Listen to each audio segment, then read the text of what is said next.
Good morning, everybody. Welcome to the video lowdown on another Wednesday morning. Today, we've got a fantastic guest joining us to celebrate the 10th episode of the video lowdown. We've got a guy called Simon Cox. To some of you watching, he'll be very well known. A bit of a networking legend, as it goes. Marketing manager for Poppy Design Studios. He's a blogger, a vlogger, a podcaster, and a radio presenter. Credentials like that is definitely going to be stealing my slot next week. Simon, how are you doing today? Thanks for joining me. Yeah, really good. Thank you. It's great to be here. Yeah, really appreciate you taking the time out today, Simon, to join me. You are, I think it's fair to say, a networking / business legend in the Northants community.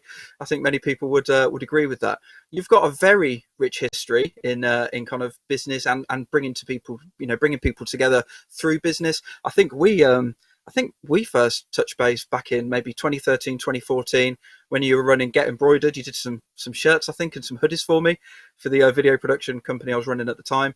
So that's how kind of we got acquainted all the way back then. You've been providing lots of different services and valuable advice to business owners across Northants for many years. How did you get started? What was your journey into business, and how did it come to be that not only you did business for yourself, but you became so open to helping other people? Yeah, great question to start off with, actually. So my journey to where I am today really has been quite a lengthy one. So over the last 11 years, got made redundant from my employment, and thought, what am I going to do? I need to do something. So spoke to mum of all people, and she said, let's start a business. I was like, okay.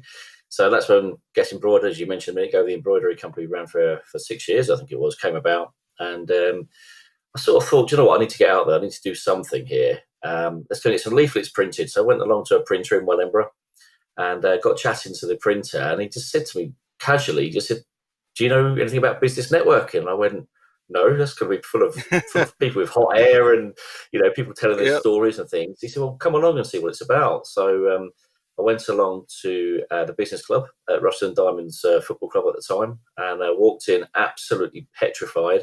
There was over 100 people in the room. I was absolutely shaking. I was nervous. And do you know what? I thought, this is incredible. I've got all these potential clients in front of me. Now, we know it doesn't work that way. We know it doesn't work that way. But big caveat. 100 people in the room. Yeah, 100 people in the room, 100. There's going to be loads of work coming out. And so decided to take the plunge and join the business club. And then obviously at the business club, somebody said to me, what are you doing Friday morning? And I said, well, not a lot. And they said, well, why don't you come along to a B&I group? And I thought, well, I know what B&I was, because one of my previous employers, actually, I worked for the head office for a couple of years. For a couple of months, should I say.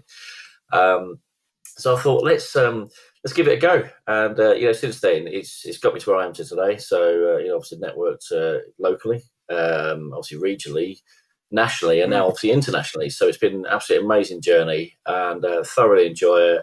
I think it's probably one of the best things that's ever happened to me, because I actually recorded a podcast with somebody yesterday about networking, and we were talking about how things actually happen in business networking, because people go networking sometimes for the right reasons, and some people go for the wrong reasons. And those that go for the wrong reasons are obviously looking to directly sell their products and try and get as much as they can and exit the door as quick as possible. Whereas those that go for the right reasons are looking to form, business relationships, and that's what it's all about. So yeah, thoroughly enjoyed it. It's given me confidence. It's helped create me as an individual. If I can give back, then I will. And I think that's the key part to it as well, is actually putting yourself in there and getting involved and in the thick of the action. And it's been a tremendous journey. And then obviously in 2015 decided to launch something on a local level for the Kettering business community, which obviously covers the businesses in the borough of Kettering, which is then led on to obviously the business awards and other exciting projects we've got in the background. So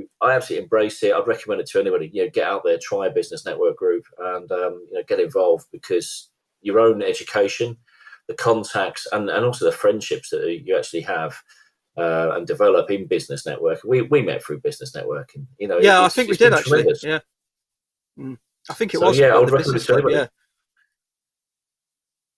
Yeah, it's good. I think it was the business club that we met at initially, Mike Willis Business Club. It was a fantastic journey, and I think you're right, Simon. What you're saying there about it's you've got to be in it for the long game, haven't you? Like, you've got to be looking at it and going, well, these are you're right, when you first get there and you go, oh yeah, look at all these people that might want a video, but it doesn't work like that, because you don't just buy that kind of content and off the shelf. You don't just kind of, a faceless transaction or an emotionless transaction. Everything is bought with emotion. And I think the minute then you start meeting people and you forming those relationships over a period of time, and that's the key, isn't it? The right reason is you're there for the long term, but you're also giving back as well as taking, and it's an equal balance. But yeah, it does seem to be, over the years there's been lots of people that say networking doesn't work, it doesn't work for me. Business networking, it doesn't work for me. I've never made any money from it. Yeah, but what about the contacts that you've made that might bring value to your business like years down the line? It's happened to me. I've had email letters go out and 2 years later people respond, maybe having met me once, with a follow-up email saying, still got your details on record, would love to have a chat. And you just don't know when those opportunities are gonna come up. So I think that's absolutely right. You just touched on something else there as well, is that people don't go with the right reason. Sometimes people will go because they're looking to generate their business, but what they don't realise is what they can actually save by learning, by educating themselves, by making contacts, and also using local businesses to actually cut their own costs, where they may be paying a national company elsewhere. People always look at it and think, it might cost me £400 or £500 for a membership for a networking organisation, but for £500, you're getting real life, up to date business knowledge, and that is powerful, as we all know. So, and so many people miss that. They just think, do you know what? It's all about what can they sell. It's not always about that. Yeah, it's about the relationship. Yeah. Absolutely, mate. Absolutely. And you are known for being very giving with your time and your knowledge and your expertise and your advice. You are on social media a lot. You use a lot of live streams, video content, that showcases your business updates, your involvements, particularly with the recent, becoming the marketing manager for Poppy Design. So do you find that using video, why do you use video? Now, I know you don't actually create video from a point of view as you don't really use video as a promotional tool, I would say. I don't see many promotional, like branded content coming from you, but it's more your face on the camera, just talking as if you were at a networking event. So you've kind of used video as an extension to your personality and yourself, as if you were at an event. So how did you start using that? Do you find that resonates with people more, particularly during the current time, the current challenging time that we're in at the moment? I think certainly video, as you know, and I know, extremely powerful, extremely powerful. People get to see what's going on in the now. They're not seeing it as in, a video is produced behind the scenes. They're actually seeing, the hardcore, the raw person that's behind it. And I think it's something more businesses should use, without a doubt. I think it's a big step. Don't get me wrong, to actually, sit in front of a camera. You're a few miles down the road from where I am today, and we're talking. I'm literally just staring at a camera, and I've actually got a book just behind the laptop of Ant Middleton. I can actually see him peering at me the other direction as well. But it's certainly extremely powerful to be able to use video, and I think as well you can get pretty much instant engagement as well, especially on social media, because if you do a live broadcast or something like that, you've got people actually who follow you who will actually start and watch the video the minute you hit that button to say, I'm going to go live, and all of a sudden you've got people following you pretty much straight away. So I would recommend it. Again, if people can get over the barriers they may find, I'm going to make a mistake. Who cares if you make a mistake? Just learn. Yeah, that's right. Keep learning as well. Yeah. And I think some people actually buy the mistakes more than they do when you actually hear you say something that's actually more, what you should be talking about. But if you act the fool, or if you do something a bit crazy, then people will obviously buy into that more. And I think that's where certainly I've had some success with it over the years, where people see you on video and think, oh, what's he up to now? I've got to know. And then you see them all following through. And then the only thing that concerns me with the Facebook Lives, I must admit, is that you start doing something and then someone pops up with something and says something, and everybody else is watching it, and then they start commenting and they think, oh no, why have they said that? Normally it's a nickname from school, or it's something that's happened in personal life or something like that. But hey, that's what it's all about at the end of the day. I think video, as we know, is extremely powerful, especially video with subtitles as well, because a lot of people think that the subtitles are for people that are hard of hearing, but it's not. It's where people are traveling on a bus or listening to their own music and just chilling out, but then they go onto their phone, flick through Facebook, and they can see video going going out on Facebook, and then the subtitles obviously telling the story while they're listening to their music in their zone. So, subtitles and video extremely important. And most, most people watching content, like you say, are on the move. You're trying to engage them in that split second, and if they're not going to hit the unmute button to hear what you're saying, they're going to scroll. But maybe your words will capture them in that first couple of seconds.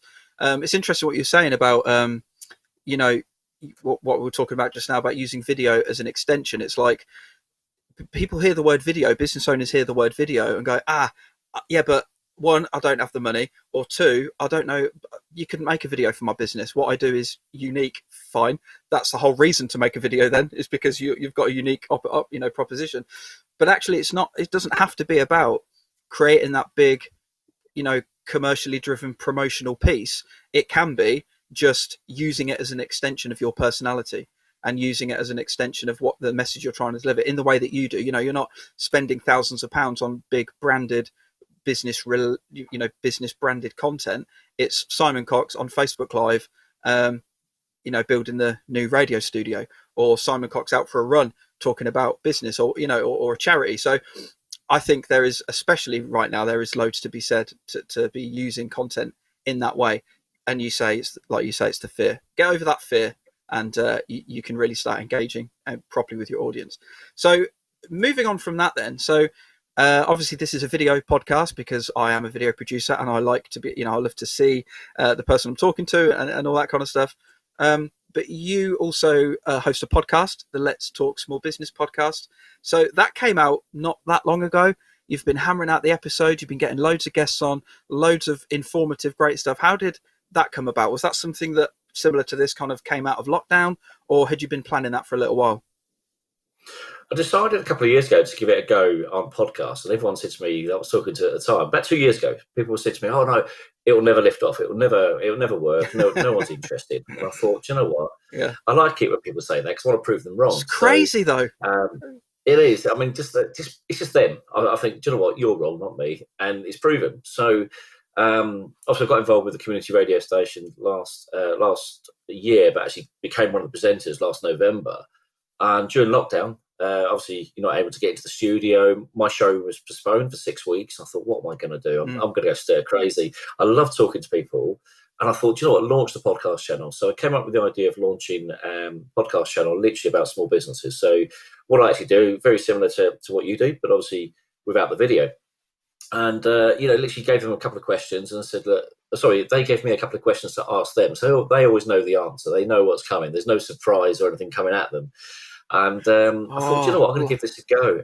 And it's brilliant because you get a real good conversation. It's actually created business for, or opportunity, should I say, for people, because people have been listening to the podcast because they're friends on it, and I've tagged them on LinkedIn when we put it out there. And then what's happened from then is people have been inquiring to them about what they've been talking about. So to me, that's a massive, massive bonus, which I didn't see coming. But I think that one of the biggest bonuses for me as well is that, I can keep learning about different people, the different characters. You learn about your own dialect when you're talking to people as well, because you're talking to people all over the country. And you think, you mentioned the word roll or cob, and obviously they're two different meanings, but it's the same thing. It's a sandwich. Yeah. Well, I think it is in a way, but it's interesting how the dialect works around the country. And for me, the biggest motivator is when I've seen it growing. The amount of countries it's being listened to now is really exciting me. So I'm into 80% of the listeners are in the UK. 17% are in the USA, and I was actually approached by a company in USA, so we want to do a podcast. Last night I've been approached by a marketing agency that are over in Thailand that want to come on the podcast channel. So I think, okay, but it's been listened to in Germany, Canada, New Zealand, Australia, Philippines, United Arab Emirates, and India. So it's been really good fun, and I recommend it. I keep checking these stats to see. I keep checking it all the time. There's another new country, and of course put it out on Facebook. But to me, it's been really good because I know there's been a lot of people struggling as well during this current period as well. So it allows them to feel that they're getting some fresh energy. And you never know what the podcasts and with what you do lead to. You never know who watches, who listens. So It's an opportunity really to help them as well. And I always send them the recording as well. So I always say to them, you can use this in your own marketing, have some recorded content. I put it out on LinkedIn. I tag them as well, so my followers on LinkedIn, if they're interested about the subject, can see it. And again, if they've got followers, they get tagged on it as well. And it's been some great conversations. Actually, it's been really good. It is a great podcast, so don't start filming it because you'll put me out of a job and I'll have to come up with something else. And I'm quite enjoying doing this. So just stick to the audio for me, Si, please. Thank you. So is your podcast is across all different channels and Spotify, that sort of thing? Because I've been thinking about stripping the audio from this video podcast and then creating, say we've got 10 episodes now after yourself, and then actually using the audio. So it's about accessibility, isn't it? I love video and I wanted to do a video podcast with people, but actually some people don't have the time or the desire to sit through and watch a video. Maybe they just want to hear what you have to say. So I'm thinking about maybe doing that in the next few weeks, getting these first 10 episodes up on an audio version of podcasts across all the platforms. So when you do that with yours, is that where the wider recognition comes from? The minute you say to people, this content's is across, Apple Podcasts or Spotify, that you're able to track those stats and then get hooked and addicted like I do with YouTube stats? Yeah, so certainly 2 words. Firstly, do it. Because you'll absolutely love it and it's great fun. And yeah, with what you're doing, you can strip the audio file out and just upload the audio file. So the way it works, and I've actually helped a couple of people set theirs up, there's a product called Anchor, which is completely free of charge. So if you go to anchor.fm, Anchor's owned by Spotify. So the minute you create an Anchor account, it will automatically start to look to distribute content out to Spotify. From then, it can also go on to Google Casts, is the other main one, which is one of the popular ones. There are the smaller ones out there for distributing the content, but obviously the big one to get listed on is Apple, which I got mine listed on, I think it was about 6 weeks ago. You have to apply to Apple, but Apple will want to see that you're actually serious, and they're not just going to do one podcast and then they're going to put you out there. They're going to want to be actually serious about what you're doing. So, and I think as well, it's just great if you can turn around and say to people, you can listen to me on Spotify, you can listen to me on Apple. It really is good. And some of the feedback I've had has been really, really interesting because people have been, you're absolutely right, people do like to watch video, but if they're going out for a run or they're going to go and walk the dog, they can't always watch video. So to give them to recorded content they can listen to, or whether people want to listen to, you never know how people listen to things, and it's been really really good and encouraging. Some of the feedback I've actually had from it, that I think I've done about 50 now, and I just can't, I'm just embracing it. It's just brilliant. I love it. Wow. It's great fun. Yeah, man, that is not messing about. 50. Yeah, 50. Nice, well done. God, I feel really good at 10. Well, you wait till I hit 100. I'll tell you what, there'll be a party. I mean, to be fair, most of these are, obviously live streamed, so I'm only doing one a week. But I guess if I could pre-record everything, then maybe I'd do a bulk. I'll just do loads in one go. Simon, you're obviously, it's very obvious that your love of business and your passion of helping new startups and new people getting into business. Helping them get access to funding, access to new opportunities. It's very clear when you're talking on video and all of the that general message that you put out on social media. So do you, knowing that video helps you and helps you kind of deliver that message to a wider audience in different ways, do you advocate to other businesses that you work with, that business people that you mentor, companies that you're involved with from either a mentor point of view or otherwise, do you advocate the use of video, and do you help, do you try and help them get set up on that journey? I don't help them set it up. I will suggest that they actually get involved with video, because I think, again, as I touched on earlier, it is a comfort zone thing. You're either used to it or you're not. And also now being on radio, I'm getting a lot of stick saying stick to radio and off the video, because they say I've got the face for radio, but not the video. So as you can imagine, I get a bit of stick for that. But I think it's essential these days, this day and age, that video is becoming more and more popular. Doesn't matter how much we actually see at the moment, it will get more popular. I firmly believe that, and I think a lot of businesses still aren't embracing it properly. They're not embracing it as much as they should do. Even us at Poppy, we're looking at different ways of what we could do with video at the moment, and this is so powerful, as we know, and it's incredibly interesting that a lot of businesses still hesitating. Do we? Don't we? Do we? Don't we? And one of the interesting things that's come out recently is blooper videos. If if I was going to record a video and all of a sudden you're sitting there and you're going, hello and welcome. And then you're like, oh, what was I going to say? And then you go, hello and welcome. And you're getting frustrated and things like that. And people can see, the human side of you, but it can create interest behind your business. Now, some people I've spoken to have been very skeptical of it, saying, "Oh, I don't want to look a bit of a fool on camera." But some people actually look at it and go, "Oh, this is fantastic." These guys, they're having a bit of entertainment, a bit of fun as well. And video is very popular. And as I said, I think more businesses need to do it. One of the things that we did during COVID, actually, and this was amazing to actually lead this project, was actually the Kettering Together video. And I'll admit, I saw that. Quite emotional actually when we actually finished it. It was the first one I'd ever done, but it was about bringing people together during a real challenging time with the COVID, where people were on lockdown. We brought people from various backgrounds, various businesses. The vicar got involved, the mayor got involved. Various, the baker and various people around the borough got involved, and it was just incredible. And I think we could do more things like that to bring people together to get a stronger message. So I think what would be a great idea going into Christmas, maybe producing a Christmas message just to thank everyone for all their hard work this year, because it's been a pretty traumatic year for a lot of people. And just to do a silly thing like that, which, well, actually not silly, actually. I think it's quite an incredibly powerful thing to bring people together, but that people do want to get involved. And a lot of the characters that got involved with that video, all I said to them was just do something silly that means something to you. And also I've got men wearing makeup, and I've got ballerinas all over the place and mini dinosaurs, but all that was their creativity. It wasn't me saying, I want you to do this. They just did what they thought was right, which was, it was good fun. So 100%, people need to get more involved with video, I think, and embrace this technology that we're currently experiencing.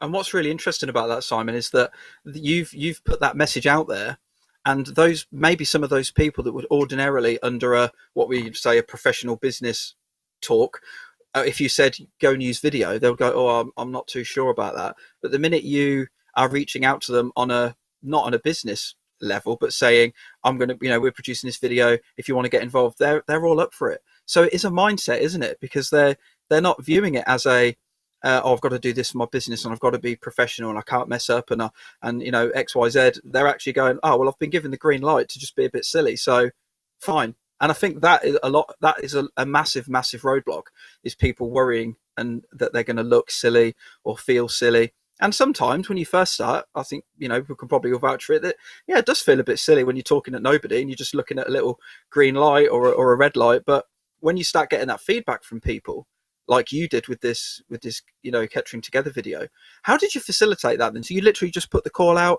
people just sent you all the clips, you didn't have to do any nudging, people were just really free with their time? Yes, there was a bit of nudging. There was also some last minute substitutes that came in as well.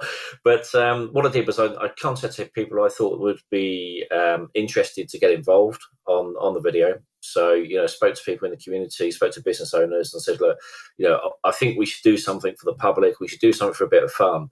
And we had over 10,000 views, inside like a week. It was incredible pace that it went out at. And it was really sort of talking to them. And I said, look, all I want you to do is do something with this word. And obviously the word spelled out quite a message. We had a little bit of feedback that it was quite a long message, but I think people were engaged with it because they were trying to spot their local hero. Absolutely. Or heroine, the local celebrity that they know in there. And, people I've spoken to since, I've seen a couple of people around the town since the video, and I've just said, "Oh, you're not wearing your makeup tonight." It's obviously, if you've watched the video, you know who I'm talking about now, but it was just good to be able to bring people together and actually give them something to do during lockdown. And then I actually committed to say, right, we're going to go live about 9 o'clock on a Sunday night. And that Sunday was just like, it's like transfer deadline day in football. It was like that window was closing. It's like, we are going to hit this deadline and we're going to hit this deadline, whatever. And we actually missed it by an hour because every time we kept doing something, it kept moving. We're like, we've got to try and get all this pulled together and everything. So it was great fun. And to know that we'd actually done something of positive value to the community at that time when, obviously a lot of people were struggling and probably just needed a little bit of cheering up was just amazing.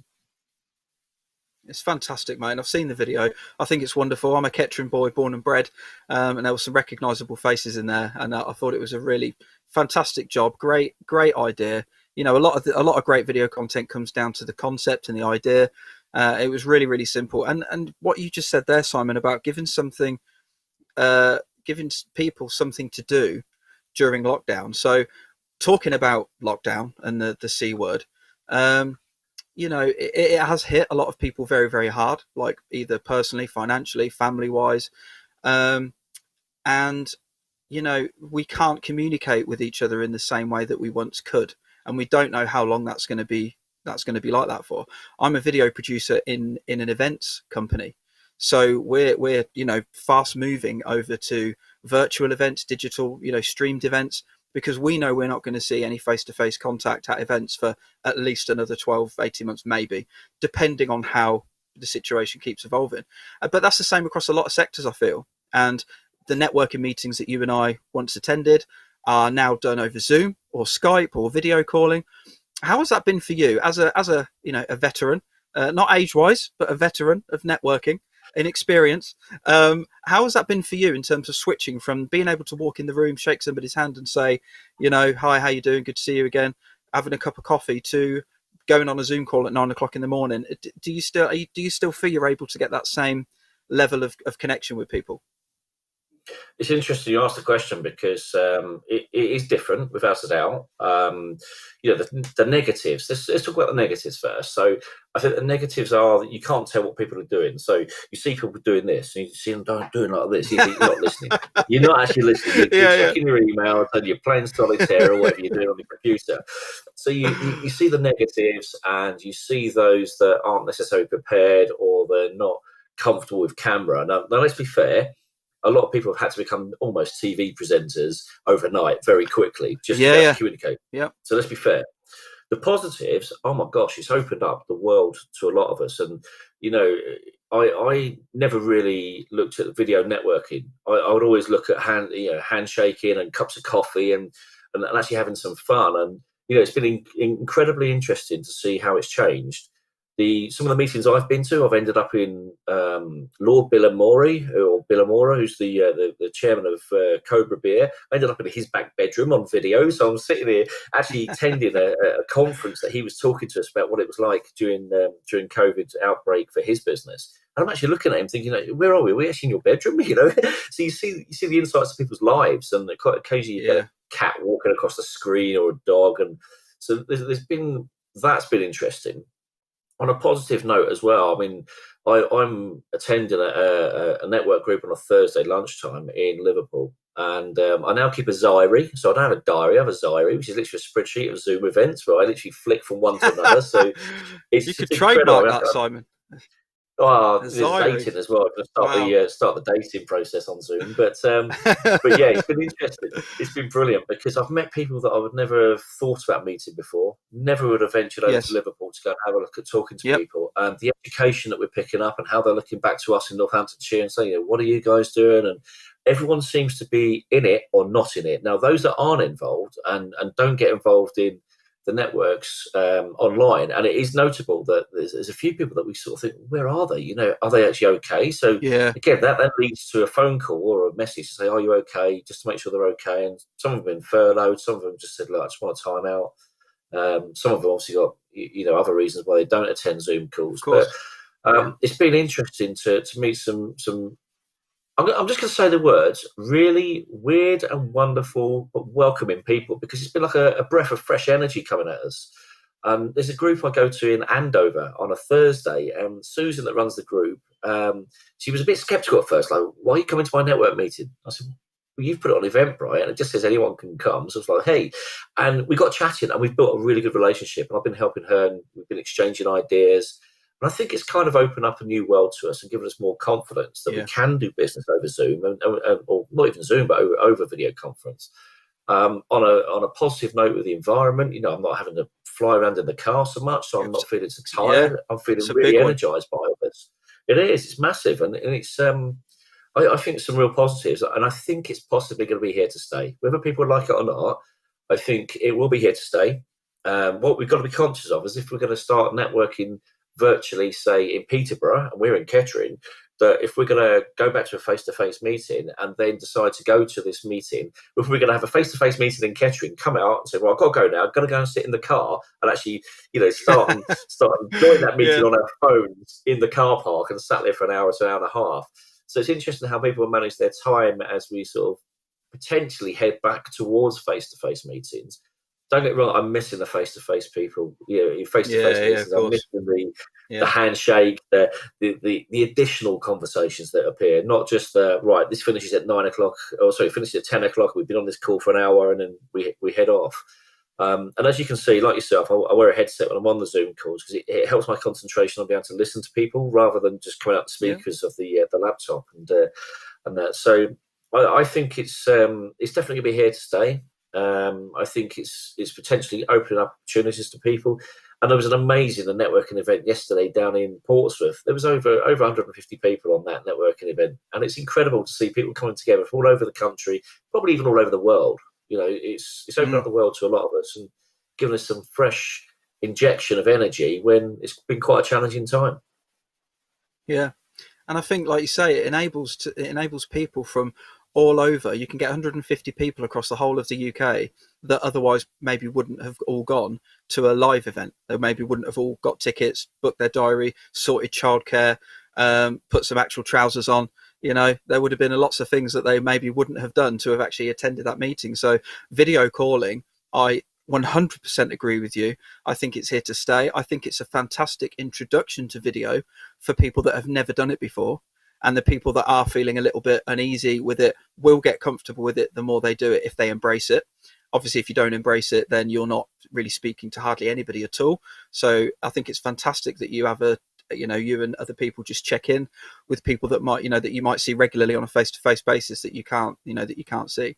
But I'm 100% in agreement. I think it's definitely, and that was going to be my next question. Do you think it's going to go away once the face-to-face meetings come back? But I think it's just going to be a bolt-on. I think it's just going to... Yeah, absolutely. And I think the positives as well, and there was a couple of people locally that when we've switched our monthly face-to-face network meeting with the Kettering Business Network onto a weekly one at 9 o'clock on a Monday. And I've had a few people that said to me, we're so glad we've got this because it's got them out of bed on a Monday morning, because obviously when the lockdown happened, everyone was kind of like, let's just sit around and do nothing. So I said, no, let's switch it straight away. 9 o'clock Monday mornings, kick people out of bed. And I've got no, I'm not embarrassed to admit it. Yes, I have kicked a few out of bed on a Monday morning, but it's been needed. It's set them up for the week. Yeah. And then when we've seen people that haven't been coming to the meetings, we're kind of like, are they okay? And then we've realised if they were on their laptops and obviously didn't understand the whole video opportunity that's out there for everybody. To see them starting to come as well now has been tremendous, especially when they're maybe not so technical savvy as we are. They're actually just having to learn it all still. And don't get me wrong, there's been great fun with Zoom as well, because if you want to play a joke on somebody, and I recommend this to anybody, just change your name on Zoom to connecting to audio and go do ... Because all of a sudden they think, hey, hold on a minute, because when you join the Zoom call, it says connecting to audio. They're thinking, they can't hear me. They start talking about it, and you can sit there and go, do you know what? I can hear everything you're saying. You think I'm still connecting. So it's absolutely great fun you can have on Zoom. And, even with my own family, I didn't see my children for, must be 3 months. And, the weekly Zoom, it wasn't weekly, it was 2 or 3 times a week. The Zoom calls, we had family quizzes. If I was the host of the meeting, I could change their name and they couldn't change it back. And it was just great fun to have that fun. But as I say, there's some big opportunities out there for people if they really want to embrace it and really move themselves forward. And I think we're into... I don't like the phrase "new normal." I don't like it. It's just like, it doesn't need to be a new normal. It just needs to be a different way of doing it. It just is what it is. We haven't looked at it. We've always not looked at video and not looked at all this technology that's available to us, and we can all of a sudden start and really, grow our knowledge, make contacts. There's people I've seen as well on video that I've seen from many years ago, or haven't seen from many years ago, and you start seeing them. And again, from the speaker point of view, the Kettering Business Network meeting yesterday, the speaker, a guy called Adam Strong, was actually in Sweden, and he joined us from Sweden to come and join us from our meeting. And he's got a phenomenal story. He's a great character. He's trained with Mo Farah, and I'm thinking, my God, we've got this guy here coming to talk to us about and give us some knowledge into our business community from Sweden. A guy that's trained with Mo Farah. hey, you can't buy that sometimes. And I think when people Mm. embrace this technology, we can really start to bring more quality into our business meetings. And I'm not saying we haven't got quality already, because we have got some great quality, but it's a different kind of quality. We can move to a different level. Yeah, absolutely, mate. I think it's fantastic. You're clearly a lover of using video. It makes me very happy. So using video moving forward, we spoke about the current climate, and trying to help new businesses and current businesses just embrace it. Do you think then, as a business mentor, you work with young business owners, kind of all over the UK. Do you think we've got a long way to go as business owners to educate people on using video, or as to why it's a key marketing and messaging tool? Or do you think that what's happened during lockdown, it's rather than educating and informing, it's just kind of forcing people to start doing it, and then they go, oh, actually it's not as bad as I thought it was? I think it has forced people to step outside their comfort zones with video, without a doubt, because even if they just started on a personal level, it's a kind of like, I want to see my family and I can't, then the only way I can see them is via video. So I certainly think on a personal level, it's kind of forced the issue. Businesses, it's an interesting one with businesses. So some of the people I know, they embrace it and they're using it. Some people sort of look at, let's talk about young people. I mean, young people they're born in this world of video and all this technology. They've got all the skills, they've got all the knowledge, but some businesses don't necessarily see that as an asset to their company. The message I would say is, look at these young people, because they have got skills, they have got knowledge, they've got ideas, they've got creativity. How could you bring that into your business by, bringing someone in on an apprenticeship, or a young person that's starting out that has got all these, they don't know anything else apart from the technology, the world they live in. And I've seen that with the radio guys from the radio station. They're fantastically talented young people. They've taught me so much on the radio side. It's been a giggle, because I am old enough to be some of their fathers, maybe 2 or 3 times over the way it's going with some of them, because they're quite young. But it's been great to be able to embrace the technology in the world, and I just think that more businesses do need to have a look at it and see what they can do, even if, as I said, it's just doing a daily video about this is what's going on, or just to keep people updated on that. So massive opportunities, embrace it and have a look at it. And I think you've seen from your knowledge and experience how powerful it can be. I think it just comes down to the confidence, and does the business owner or the marketing people, do they actually see the opportunity? And I think that's what it comes down to, just educating them on the opportunity, and everyone should be flying. So absolutely. Simon, listen, it's been phenomenal to talk to you again, mate. It's reinvigorated my desire to kind of connect with more people and other people over video. I now not running my own business anymore, but employed as a video producer, but still connected with you and a lot of other people. And actually, you make it sound so attractive to just hop onto one of those calls and just see everybody's face and have a chat and just to catch up. And it's not about it's not about getting business. It's just about checking in and saying, hey, what's up? What's everybody up to? And I think video has always paved that way, but people can now access it at a ground level. Get your phone out, stick it on record, stick some clothes on, and jobs are good. And Simon, I've got a huge thank you for joining me today. You've been like I say, everybody knows how free you are with your time and advice. That's not to say you're not a busy man, because you are, but you're very giving with your insights and expertise. I think everybody should be checking out that. They should check out that Kettering video that you created, Kettering Together, and also the Kettering Business Network. Obviously, you're doing your marketing with Poppy Design Studio as well. You've got you're a man of many talents, and your drive and passion for what it is that you do and helping other businesses is totally apparent. So anybody watching this, if you don't know Simon, definitely recommend you get in touch with him, reach out, because he'll be sure definitely to reach out back. So Simon, thank you for joining me today. Really, really appreciate it. No, and thank you as well, because firstly, this has been great for me. I'm so used to be on the other side of the microphone with the radio and also with the podcast, but to actually be on the other side, It's a little bit like, oh my gosh. But keep up what you're doing, because this is great. When I saw you launch it, I thought, brilliant. This is what people want to do as well. They want to do this sort of thing. Thank you. Well done on setting this up, and it's been an absolute pleasure to join you today. Thank you. Yeah, appreciate it, Simon. Let's catch up soon, mate. Take care of yourself. See you soon. There we go, guys. Another fantastic episode today. Simon is an amazing guy, really, with everything he does, everything he gives to the business community. He's just a fantastic guy. So I really recommend you reach out, check out the Kettering Business Network. As he said, if you're not from Kettering, it doesn't matter. I'm sure he'll be, inviting you on to his various business Zoom calls, and you can do some digital network and virtual network in there. But yeah, huge thanks to Simon. Go check him out. So that's it for episode 10. As I mentioned earlier, we are going to be looking to get these episodes onto the wider, audio podcasting platforms, Spotify, Apple Podcasts, and the like. We've now got 10 episodes in the bank, so I'll be looking to that over the next couple of weeks. But schedule doesn't change. We're still going to be here every Wednesday at 10 o'clock. I've got another fantastic guest next week, so look out for more information on that. Please do subscribe. It really helps me be able to reach push the video lowdown out to a wider audience. Leave some comments, give some likes, share. If you know anybody in any of the episodes, give it a like and a thumbs up, and give it a share. But for now, thank you so much for watching. Enjoy the rest of your week. Please stay safe, and I will see you next week, next Wednesday at 10.